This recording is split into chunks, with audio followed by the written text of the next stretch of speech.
Bonjour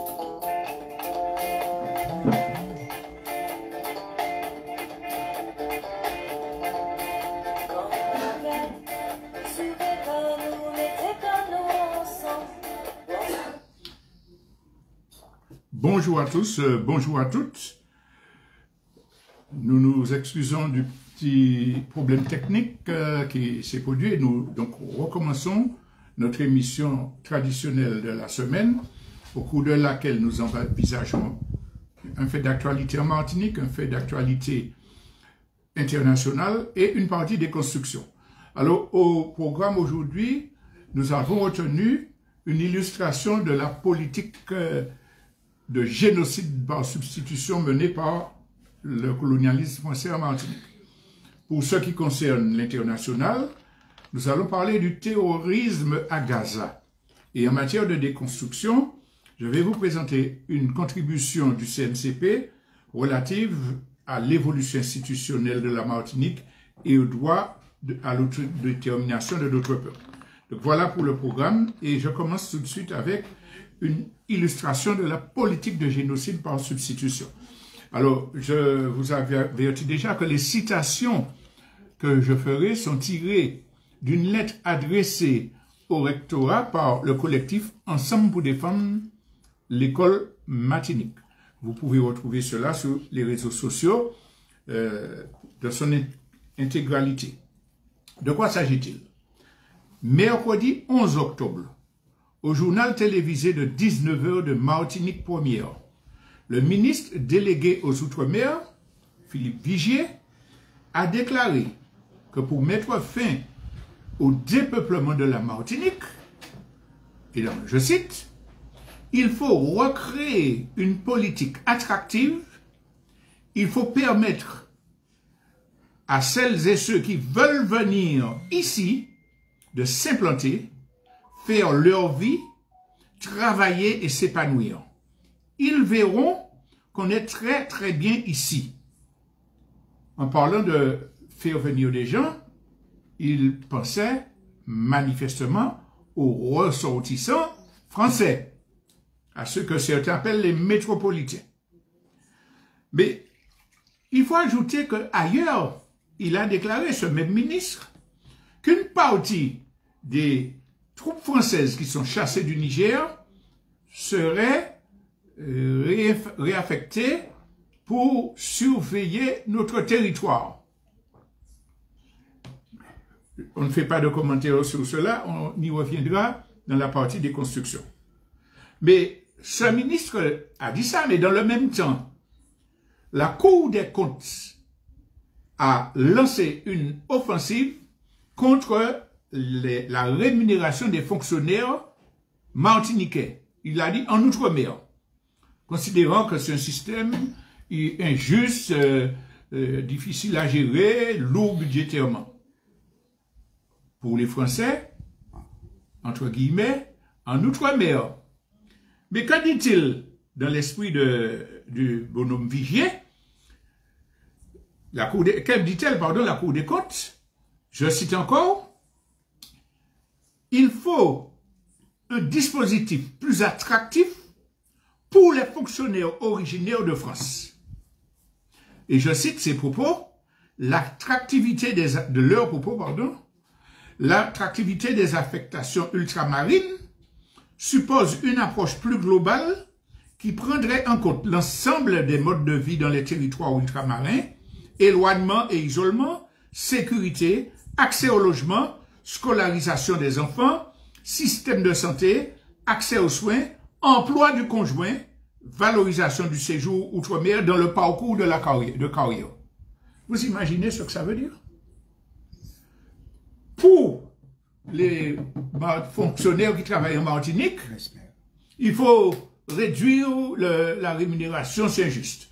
Et puis il faut inciter les fonctionnaires français affectés dans les territoires ultramarins en leur donnant toutes sortes d'avantages, en assurant emploi pour leurs conjoints, etc., etc. On voit bien qu'il s'agit là d'une politique de génocide par substitution. On a constaté, nous tous, l'intensification des mutations forcées des lauréats au concours, même quand il y a des postes vacants en Martinique, même en cas de maladie grave, et quand des médecins le déconseillent formellement. On a également à noter le refus d'accepter les demandes de mutation des milliers de compatriotes martiniquais qui travaillent dans la fonction publique en France, qui, depuis parfois 10 ans, demandent à retourner dans leur pays. Et on parle de résoudre le problème de dépeuplement en faisant des Français entrer massivement en Martinique, en leur donnant des avantages.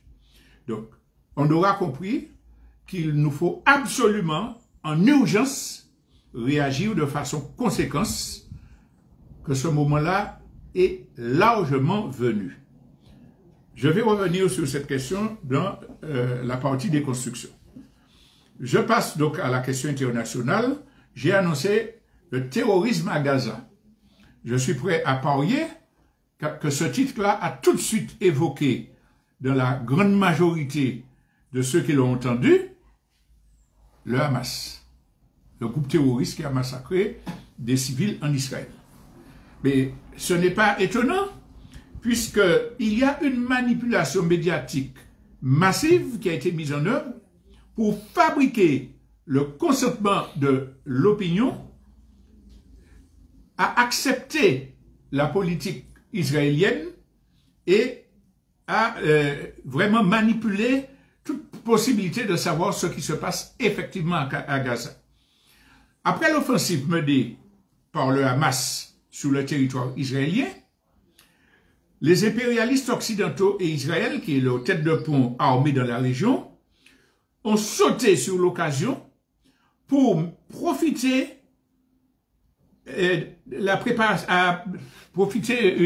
mettre en œuvre une opération visant à écraser définitivement la résistance palestinienne et pour mettre fin à la solution diplomatique des deux États, israéliens et palestiniens, coexistant pacifiquement, qui avait été prônée par les instances internationales.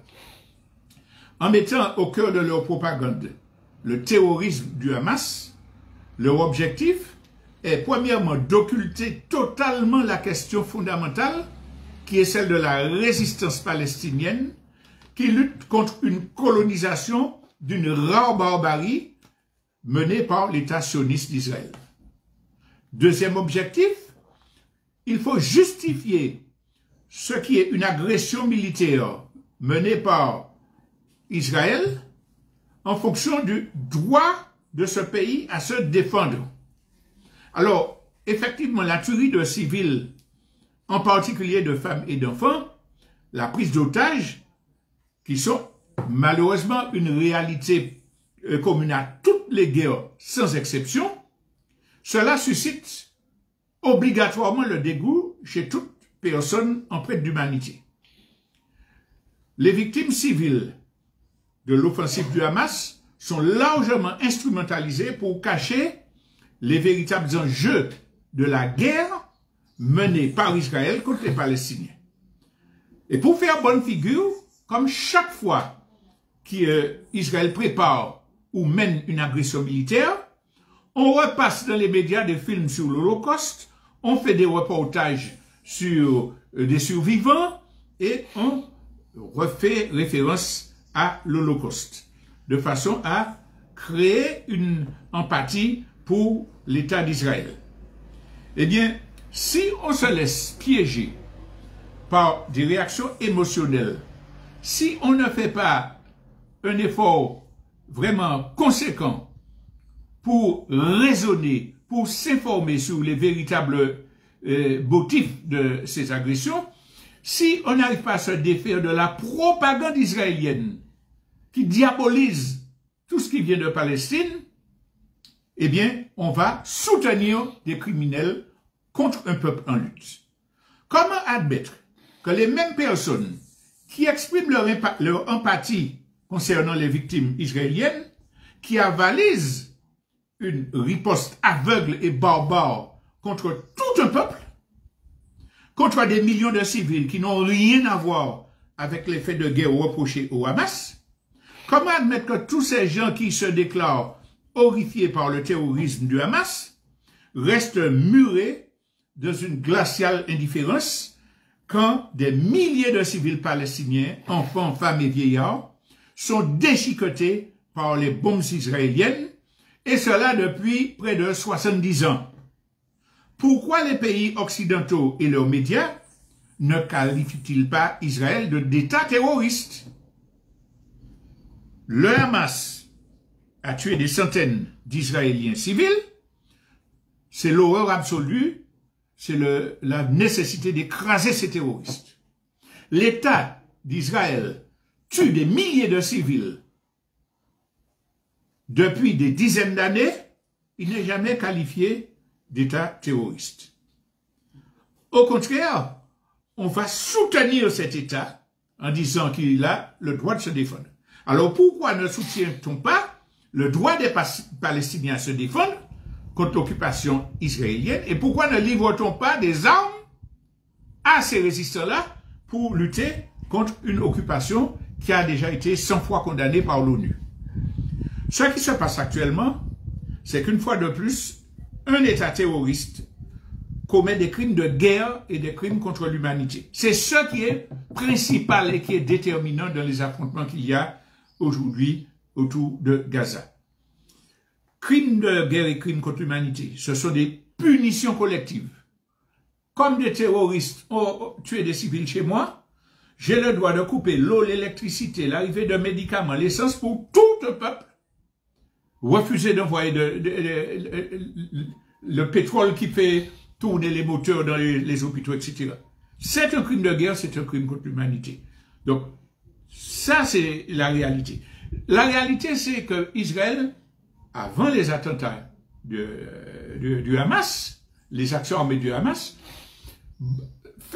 a déjà eu l'occasion de massacrer des civils des dizaines de fois dans des grandes opérations sans qu'il n'y ait aucune dénonciation, qu'il n'y ait aucune sanction venant de l'ONU. Au contraire, le même bloc occidental qui instrumentalise l'Ukraine, qui appelle à l'empathie avec le peuple ukrainien, pour préparer la guerre de l'OTAN contre la Russie, ce même bloc-là se reconstitue pour soutenir la nouvelle agression par l'État israélien. L'idée d'avoir deux États palestiniens, l'idée de pouvoir équilibrer les actions diplomatiques qui prévalaient jusqu'avant l'action armée du Hamas a disparu. Tout le monde ne dit qu'une chose: soutenir Israël, lui donner de l'argent et des armes, écraser la résistance palestinienne. C'est ce qui est déterminant. Et on prend ce prétexte-là pour préparer un conflit militaire. Vous avez remarqué qu'on insiste beaucoup sur c'est l'Iran qui donne des armes et de l'argent au Hezbollah et au Hamas. Ce sont ses partenaires, ils les soutiennent, il n'y a aucun problème sur ça. Mais qui donne des armes et de l'argent à Israël, qui est une armée d'occupation qui massacre les gens? Ça ne peut pas être un argument. Donc, on essaie de diaboliser l'Iran en même temps que le Hamas et le Hezbollah, en prévision de la guerre qui se prépare contre l'Iran précisément. Il n'y a plus d'histoire de position équilibrée, il y a histoire de préparer la guerre, les deux blocs sont bien tranchés, et il est absolument fondamental que nous réalisions, chacun et chacune d'entre nous, ce qui est caché par l'écran du conditionnement médiatique et qui vise à obscurcir notre réflexion.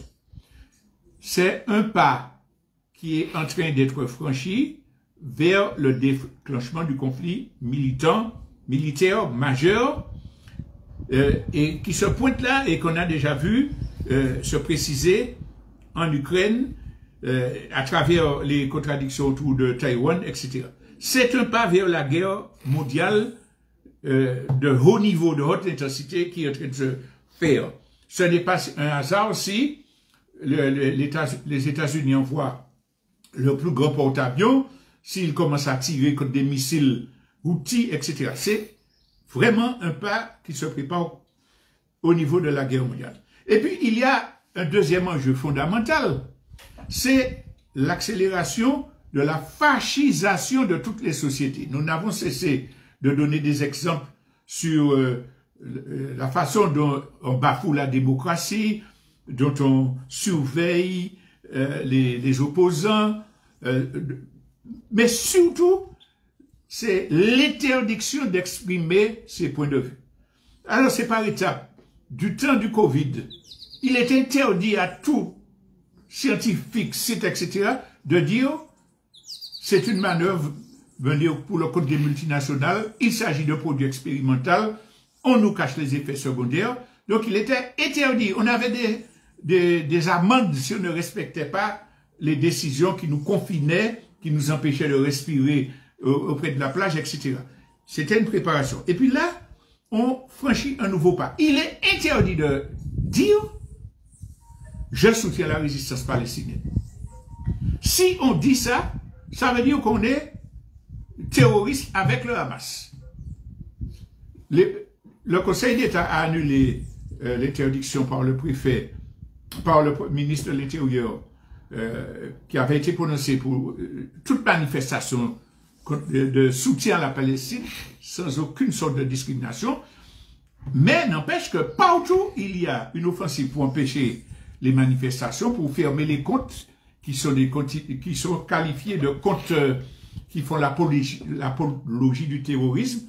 Alors si un journaliste vous demande, un homme politique, un sportif, condamnez-vous le terrorisme du Hamas? Si vous répondez, le problème est ailleurs, la résistance palestinienne, tous les médias vous dénoncent, mènent la campagne pour vous. Vous êtes un terroriste aussi. Vous n'avez pas le droit de penser, ce que j'explique là dans cette émission, que dans toutes les guerres, il y a des débordements, que tous ceux qui soutiennent la révolution palestinienne, dans leur écrasante majorité, regrettent, déplorent la mort des civils, compatissent, mais tout cela savent que c'est les lois de la guerre et que la politique de 2 poids 2 mesures est inacceptable. On se moque de l'intelligence humaine quand on nous fait pleurer quand il y a des civils israéliens, et puis qu'on nous dit Israël a le droit de tuer des centaines de gens pour se venger. Alors les vies humaines ne valent pas la même chose. Mais les gens qui soutiennent la résistance palestinienne ne soutiennent pas la mort des civils. Ils la regrettent, mais ils disent que ce sont les lois de la guerre, malheureusement. Et ce que nous disons actuellement là peut nous valoir des poursuites judiciaires pour apologie du terrorisme. C'est de la fascisation, c'est du terrorisme intellectuel. Ajoutez à cela que les classes dominantes françaises utilisent, instrumentalisent les morts civils pour continuer à écraser la France insoumise et tous ceux qui s'opposent à la politique scélérate du gouvernement français en matière étrangère. On n'a pas le droit de dire qu'on soutient la résistance palestinienne. Alors, vous avez vu l'offensive contre LFI, vous avez vu que manifestement, il faut répercuter le message officiel.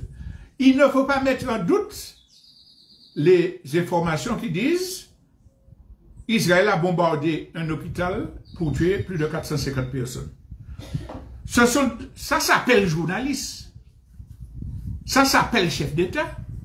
Et puis ça vient dire, c'est un roquette qui a été mal dirigé, qui est tombé là. Il n'y a pas de preuve que... quelle enquête? Il est manifeste que c'est dans le cadre des bombardements israéliens qui sont systématiques que cet hôpital a été détruit. Et ce n'est pas la première. Régulièrement, il y a des écoles, même qui sont sous le contrôle de l'ONU, qui sont bombardées. Il y a des ambulances. Personne ne peut contester cette réalité récurrente. Mais on va chercher à dire, oui, on ne sait pas. Et puis on va critiquer ceux qui disent, c'est Israël. Vous êtes antisémite. Mais tout cela fait partie de la fascisation, obligé de reprendre la pensée officielle et ne pas accepter des manifestations contradictoires. Donc on a dit qu'on avance vers la guerre, le fascisme se remplace, et c'est ça qui est l'enjeu de ce qui se passe à Gaza aujourd'hui. Alors, quand on dit ça, il faut voir que c'est normal que les réactionnaires, que les colonialistes défendent ces positions barbares. Mais dans la classe politique de gauche française, dans les organisations soi-disant démocratiques de soutien, etc., une grande majorité répercute la propagande impérialiste. C'est effrayant, parce que ce ne sont pas seulement les macronistes qui attaquent la France insoumise. Précisons que nous ne sommes pas du tout adeptes de la France insoumise. Nous parlons de la fascisation. Ce sont aussi des gens de gauche. Ah oui, Mélenchon n'aurait pas dû dire ça. Ah, comment s'appelle la députée, on a même fait des caricatures racistes contre elle dans Charlie Hebdo, parce qu'elle a dit, mais non, mais il y a la résistance palestinienne. Enfin bref, le nom méchant. Obono, oui, etc. Bon, donc, on a vraiment une interdiction de pensée contradictoire. Donc, il faut faire attention, tout ça fait partie de la manipulation médiatique pour pouvoir prendre des positions circonstanciées. Et puis, il y a aussi des gens qui sont anticolonialistes, qui sont contre le racisme et anti-noir, etc., qui développent la thèse dans ce contexte-là. Ils font envoyer Israéliens et Palestiniens dos à dos. Parce que les Arabes aussi ont mis des gens en esclavage dans l'Antiquité. Parce que ils sont aussi négrophobes que les Blancs, etc. Vous vous imaginez que le poids de la propagande du conditionnement idéologique, ces gens-là arrivent à raisonner avec la grille construite par les colonialistes qui dit qu'une race, une ethnie, un peuple, dans son ensemble, a des prédispositions négatives ou positives. Alors, il y en a qui sont voués à être supérieurs et puis il y en a qui sont voués à être méchants, scélérats, les Arabes sont... Mais ce sont des grilles racistes construites par les colonialistes. C'est vrai qu'il y a eu des classes dirigeantes arabes qui ont pratiqué l'esclavage, la vente des êtres humains. Mais c'était des classes dirigeantes. À cette période-là, il y avait des millions d'Arabes qui étaient des paysans, qui étaient eux-mêmes soumis à toutes sortes d'atrocités par les classes dominantes et qu'on ne peut pas rendre responsables, eux et tous leurs descendants, de l'esclavage qu'avaient pratiqué les Arabes. Alors, on prend ça comme prétexte pour dire, aujourd'hui, on a un peuple qui subit des atrocités, qui est sous des bombes, des enfants, des bébés qui sont décapités par un État sioniste au service des impérialistes. Ah, on les renvoie dos à dos parce que cette race-là ou cette nationalité-là serait globalement négrophobe, etc. Dans tous les continents, dans tous les peuples, il y a des forces réactionnaires, des forces colonialistes scélérates, et il y a toujours eu des classes dominées, opprimées. Et parmi les gens qui sont opprimés, il y en a toujours eux qui ont soutenu les luttes des esclavagisés et des colonisés. Ça, c'est l'histoire. Donc, quand on prend cette attitude de renvoi dos à dos, ça veut dire qu'on laisse concrètement les colonialistes écraser un peuple qui lutte. Alors que nous savons qu'il sera absolument impossible de changer la situation du monde s'il n'y a pas internationalisation et coordination des luttes de tous les peuples colonisés, quelle que soit leur nationalité, leur race, enfin bref, sans ça, on n'aura pas la force nécessaire pour inverser le système.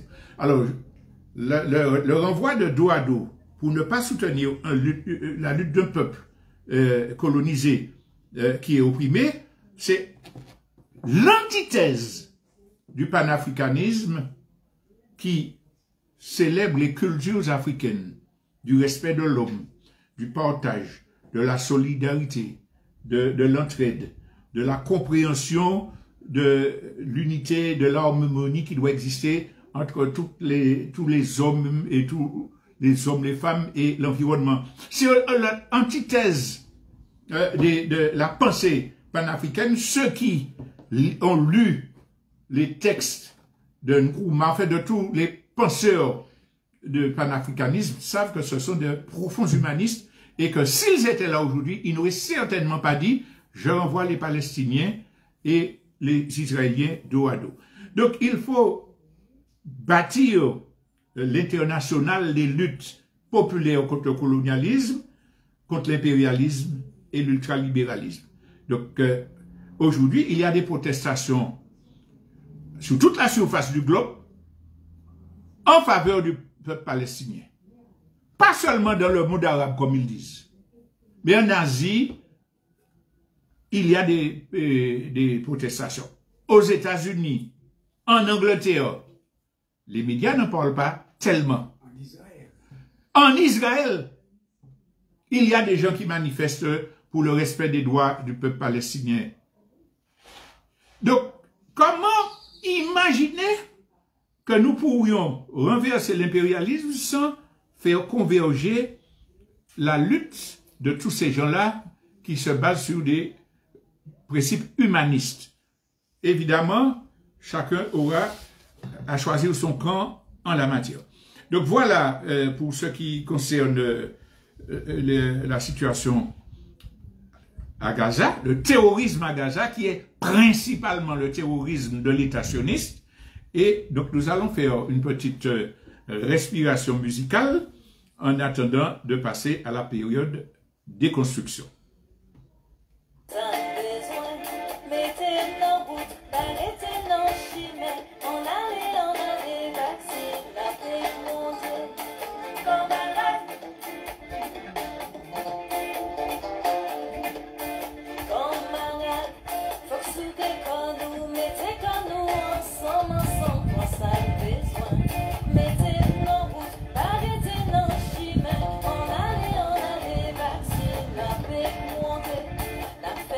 Voilà, alors nous passons maintenant à ce texte qui est une contribution du CNCP dont le titre est « Quelle démarche pour la décolonisation et l'autodétermination ?»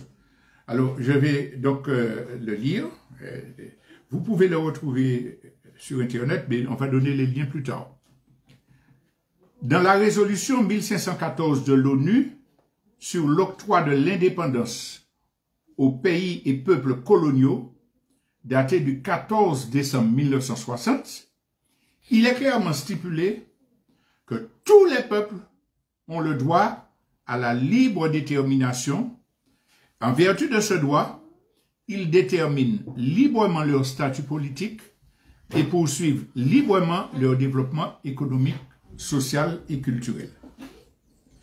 Notre pays est-il colonisé, oui ou non? Il l'est incontestablement. Notre peuple est-il opprimé et discriminé? Aucun doute n'est possible à cet égard. Nous vous renvoyons à ce propos au texte publié par le CNCP qui s'intitule « La présence coloniale de la France en Martinique » qui est facilement trouvable sur Internet. Nous sommes donc absolument fondés à exiger le respect de notre droit à l'autodétermination. Et dans cette contribution, nous partageons avec vous l'analyse que fait le CNCP des différentes démarches proposées par les organisations qui se revendiquent anticolonialistes afin de mettre fin à la domination française et permettre que notre peuple choisisse librement son destin. Mais avant toute chose, il convient de rappeler les conditions dans lesquelles se déroule la lutte que nous menons pour atteindre ces objectifs. Il suffit d'observer la politique et le comportement du pouvoir colonial français dans ces dites possessions d'outre-mer pendant toute l'histoire et de sa présence, toute l'histoire de sa présence, et aujourd'hui encore, pour planter le décor. La France n'acceptera jamais de respecter notre droit à l'autodétermination sans y être contrainte. Sa perversité est connue en la matière. 2 exemples peuvent le rappeler. D'abord, le kidnapping de l'île de Mayotte, qui n'est pas reconnu par les instances internationales, après le référendum dans l'archipel des Comores, consultation au cours de laquelle le peuple colonisé avait choisi l'indépendance. Deuxième exemple, la stratégie employée pour dévoyer le processus d'autodétermination du peuple kanak. Circulaire de Pierre Mesmer visant à rendre celui-ci minoritaire, manipulation de l'électorat pour fausser le résultat, iniquité manifeste dans la campagne avant le référendum, rendue inévitable par la mainmise du pouvoir colonial sur les institutions et les médias. En ce qui concerne notre pays, nous devons être pleinement conscients que le pouvoir colonial français a déjà enclenché les manœuvres pour faire barrage à tout processus d'autodétermination. La préméditation se traduit, d'une part, par la modification introduite dans la Constitution française pour gommer notre qualité de peuple et nous parquer dans la catégorie de population. D'autre part, par l'intensification de la politique de génocide par substitution. La France, aujourd'hui poussée dans ses derniers retranchements, a déclenché une véritable guerre contre notre peuple dans l'espoir d'asseoir définitivement sa présence en Martinique. Chassé de son précaré africain, voyant sa puissance économique s'effilocher, réalisant la montée du sentiment national au sein de notre peuple et la détermination dont fait preuve une partie de notre jeunesse, la France est consciente que c'est sa survie en tant que puissance impérialiste qui se joue. Une fois de plus, nous vous invitons à vous reporter aux propos tenus par Emmanuel Macron devant les hauts officiers de l'armée française à l'occasion des vœux de Nouvel An. Le pouvoir colonial n'aura aucun scrupule à lancer une opération militaire pour tenter d'écraser d'éventuelles révoltes populaires. Certains applaudissent les rotations du RAID ou du GIGN et l'installation de 3 nouvelles brigades de gendarmerie, relayant l'illusion que le seul objectif de ces forces françaises de répression est de venir combattre la délinquance. C'est oublier le sinistre rôle qu'elles n'ont cessé de jouer dans notre histoire et les attitudes ségrégationnistes qu'elles ont encore aujourd'hui envers notre peuple. C'est oublier aussi le rôle qu'elles jouent contre les mouvements populaires en France même. En fait, il s'agit de quadriller le pays et de renforcer le contrôle de la population pour garantir la pérennité de la domination coloniale. N'est-il pas assez explicite que les 2 dernières grandes manœuvres militaires organisées par l'armée française dans notre pays avaient pour thème la protection et l'évacuation de ressortissants? L'un des aspects les plus pernicieux de ces manœuvres, c'est l'implication de plus en plus marquée de jeunes Martiniquais. Des campagnes publicitaires massives sont organisées pour idéaliser l'armée et appeler nos jeunes compatriotes à s'engager. Ce sont des panneaux 4x4, ce sont des spots télévisés, des visites d'école, des journées de propagande, etc.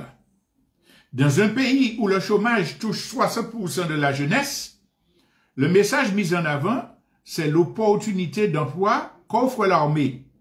Mais le vrai objectif du pouvoir colonial est de détourner les jeunes de la dynamique nationaliste avec l'intention de les utiliser le moment venu pour diviser les forces populaires. Pardon. Mais revenons aux fameux ressortissants français. Encouragés par le gouvernement à venir s'installer dans la colonie, jouissant d'accompagnement financier pour leur installation et leurs activités professionnelles, comme en atteste l'intervention de Philippe Vigier, ministre délégué aux Outre-mer le 11 octobre dernier au journal télévisé de 19h sur Martinique Première, bénéficiant d'une sollicitude empressée des gendarmes quand ils ont des litiges avec la population, ceux qui s'autodésignent expatriés, s'adonnent de plus en plus à des provocations et laissent libre cours à un racisme décomplexé. Ils ignorent l'histoire et la mentalité de notre peuple et ils n'ont aucune idée des conséquences qui pourraient en découler. Mais profitons-en aussi pour dénoncer l'hypocrisie d'une large fraction de la classe politique française, dite de gauche, qui reprend le narratif colonialiste sur la grandeur de la France et le rôle qu'il lui appartient de jouer dans le monde, son devoir d'aider les populations défavorisées dans les autres continents. Ils affirment que la Martinique est française et doit le rester. À leurs yeux, la lutte pour défendre notre identité et notre culture ne devra en aucun cas remettre en cause l'unité de leur République et de sa laïcité. La volonté d'exercer notre droit à l'autodétermination devient du communautarisme. Il faudra bien que, tôt ou tard, tous les nostalgiques de la coloniale entendent raison. Mais c'est en prenant en compte tous ces éléments que nous pouvons affirmer que tous les partis qui prônent le maintien dans la République, qui prétendent qu'un dialogue avec le pouvoir colonial pourrait amener celui-ci à accepter nos doléances, à nous accorder responsabilités et dérogations salvatrices, que tous ces partis donc détournent honteusement notre peuple de la voie qui mène à la décolonisation et à l'autodétermination. Tous ces préliminaires nous amènent à considérer trois aspects de la problématique. La demande de modification de la Constitution française, la démarche électoraliste et la réinscription de la Martinique sur la liste des pays à décoloniser de l'ONU. Premier aspect, de ce que nous avons rappelé plus haut, nous pouvons tirer la conclusion qu'aucune modification de la Constitution française ne vaudrait garantie d'une démarche positive d'évolution institutionnelle. Il n'y avait pas d'évolution sérieuse quand le mot peuple était inscrit dans sa Constitution. Il n'y en a pas eu quand on a été remplacé par population. Il n'y en aura pas non plus si on remet le mot peuple dans la Constitution française. Mais le deuxième aspect est de la même nature. La démarche purement électoraliste que proposent certains partisans de l'évolution institutionnelle.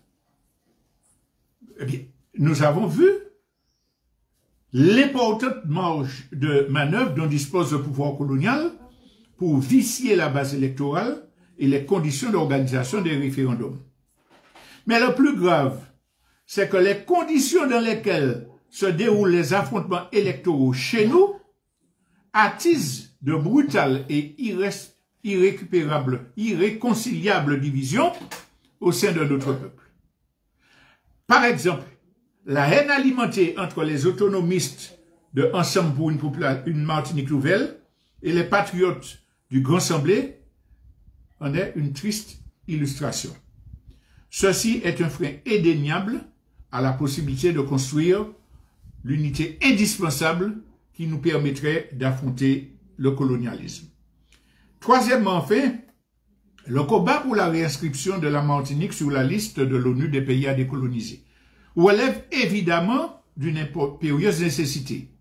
Cependant, pour qu'il soit gagné, il nous faut avoir un regard lucide sur ce qu'est l'ONU aujourd'hui. Cette institution est devenue un cerbère tenu en laisse par les puissances impérialistes occidentales. Celles-ci, ces puissances, y menant une politique de 2 poids 2 mesures, autorisant des agressions injustifiées, violant la souveraineté de certains pays ou leur imposant des sanctions illégitimes. Il serait complètement illusoire d'espérer faire bouger les lignes à l'ONU sans avoir au préalable systématisé, premièrement, le travail de dénonciation de la domination coloniale et la recherche de soutien au plan international. Deuxièmement, la construction de convergence avec les mouvements populaires et les forces politiques anti-impérialistes à l'échelle mondiale. Troisièmement, le lobbying auprès des gouvernements anti-impérialistes et de tous ceux qui travaillent à la réforme du fonctionnement de l'ONU. Tout cela ne s'improvise pas et ne peut se concevoir que dans un cadre organisé. En tout état de cause, tout le travail sur le plan international sera totalement sans effet s'il ne s'appuie pas sur une mobilisation de notre peuple, mobilisation conséquente et indiquant clairement que les Martiniquais et les Martiniquaises exigent le respect de leur droit à l'autodétermination. Plus généralement, aucune autodétermination ne sera effective si le peuple n'en est pas le moteur. La priorité des vrais partisans de la souveraineté doit donc être, d'une part, de diffuser massivement au sein de notre peuple les éléments lui permettant de faire des choix éclairés, et d'autre part, de multiplier les espaces dans lesquels Martiniquais et Martiniquaises puissent faire l'apprentissage de la démocratie directe, et en l'occurrence, des espaces où ils pourront s'accorder sur une vision et des objectifs communs, en particulier en ce qui concerne la démarche pour avancer vers l'autodétermination et la décolonisation. En tout cas, les portes des comités populaires restent grandes ouvertes pour accueillir tous ceux qui s'accordent sur notre analyse et qui souhaitent porter concrètement leur contribution à la démarche que nous prônons vers l'autodétermination et la décolonisation. Donc voilà le texte que je voulais vous lire en matière de déconstruction. Encore une fois, je vous prie de m'excuser pour les petites hésitations, hélas liées à la fatigue. Nous prenons rendez-vous pour une nouvelle édition la semaine prochaine. Merci de votre attention.